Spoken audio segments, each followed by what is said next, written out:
Bomba no Mundial. Renato Gaúcho cala Inzaghi, derruba bilionário Al Hilal e leva Fluminense à semifinal com aula tática. O Fluminense está entre os 4 melhores clubes do mundo. Com uma atuação vibrante, estratégica e histórica, o tricolor das Laranjeiras bateu o bilionário Al Hilal por 2-1, em uma partida quente, polêmica e marcada por reclamações duríssimas de Simone Inzaghi, técnico da equipe árabe. Mas o grande nome da noite foi outro, Renato Gaúcho, que provou ser, sim, maior que Guardiola, pelo menos no Mundial. O jogo, disputado sob o calor sufocante de Orlando, colocou frente a frente duas realidades completamente distintas. De um lado, o humilde e organizado time brasileiro. Do outro, uma máquina de dinheiro que já havia despachado o poderoso Manchester City de Guardiola. Mas, desta vez, o plano genial de Renato Portaluppi prevaleceu. Polêmica. Inzaghi explode contra a arbitragem. Ao final da partida, o italiano Simone Inzaghi não poupou palavras. Koulibaly foi derrubado dentro da área. E ainda marcaram um pênalti para nós e depois voltaram atrás. Isso decidiu o jogo. Disparou. Inzaghi ainda citou 2 lances capitais que, segundo ele, prejudicaram sua equipe. Um pênalti anulado de Marcos Leonardo após revisão no VAR, e uma suposta falta em Koulibaly na área, ignorada pela arbitragem holandesa de Danny Makely. O treinador se disse orgulhoso de sua equipe, mas deixou claro que, na visão dele, a arbitragem tirou o Al Hilal do Mundial. Renato, o estratega. Os jogadores me chamam de gênio.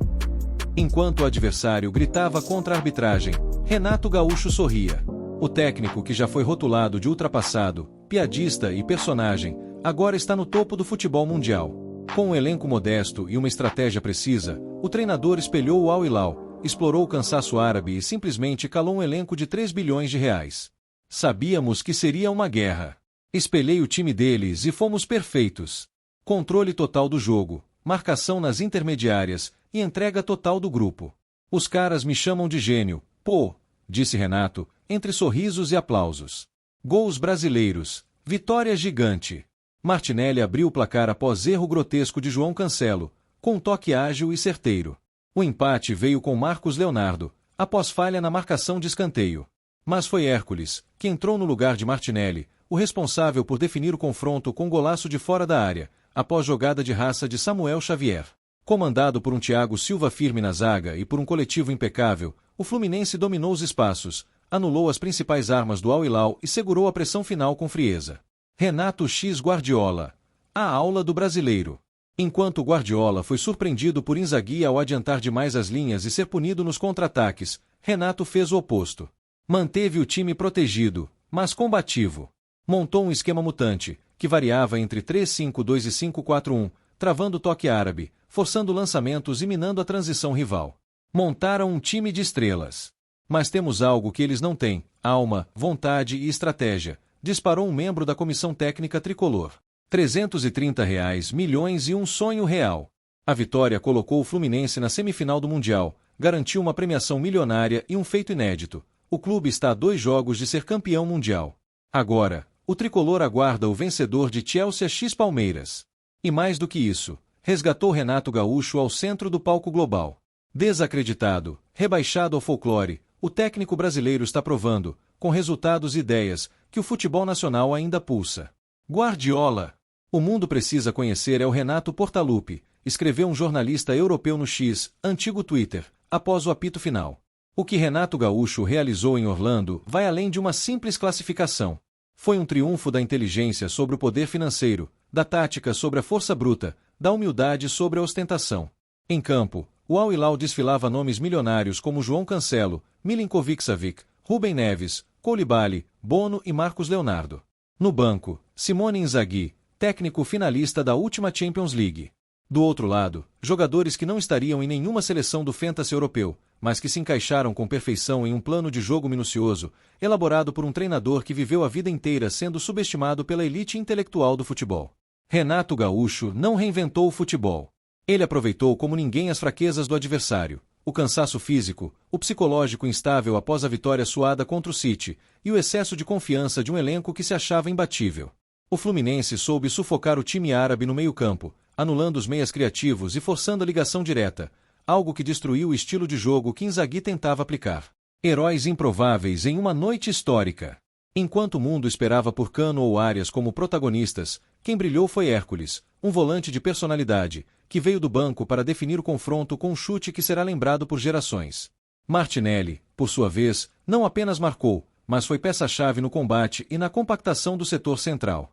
E a defesa, com Freitas, Inácio e o eterno Thiago Silva, encaixou um jogo quase perfeito.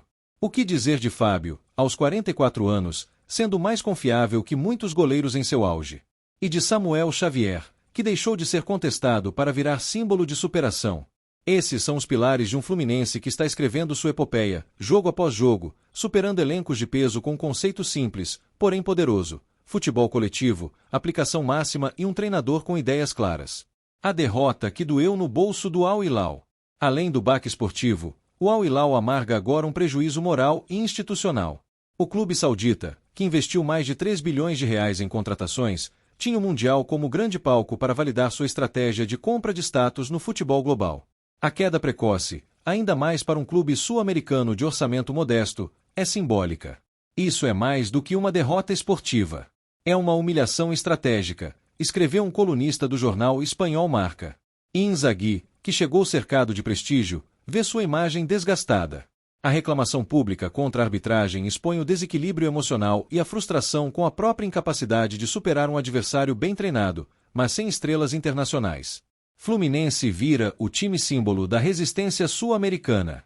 Na era em que o futebol parece cada vez mais comprado por petrodólares, o Fluminense vira um símbolo romântico e eficaz da resistência técnica, emocional e tática sul-americana. Um time que acredita no trabalho, que não se intimida com cifras e que cresce quando todos duvidam. A atuação em Orlando é uma resposta para os críticos do futebol brasileiro, para os comentaristas que se encantam exclusivamente com o que vem da Europa e para os dirigentes que acham que só se vence comprando jogadores consagrados. E agora, Palmeiras ou Chelsea? Com a vitória, o Fluminense garantiu ao menos 330 milhões de reais em premiação e visibilidade, mas o sonho está longe de acabar. O próximo adversário será decidido no confronto entre Chelsea e Palmeiras, e nenhum deles assusta o tricolor neste momento. Contra o Chelsea, o Fluminense enfrentaria outro elenco de estrelas em crise técnica. Contra o Palmeiras, seria um duelo nacional, recheado de rivalidade, onde Renato Gaúcho também teria contas a acertar, após perder a Libertadores de 2021 justamente para Abel Ferreira. Seja qual for o oponente, o mundo agora olha com outros olhos para o Clube das Laranjeiras.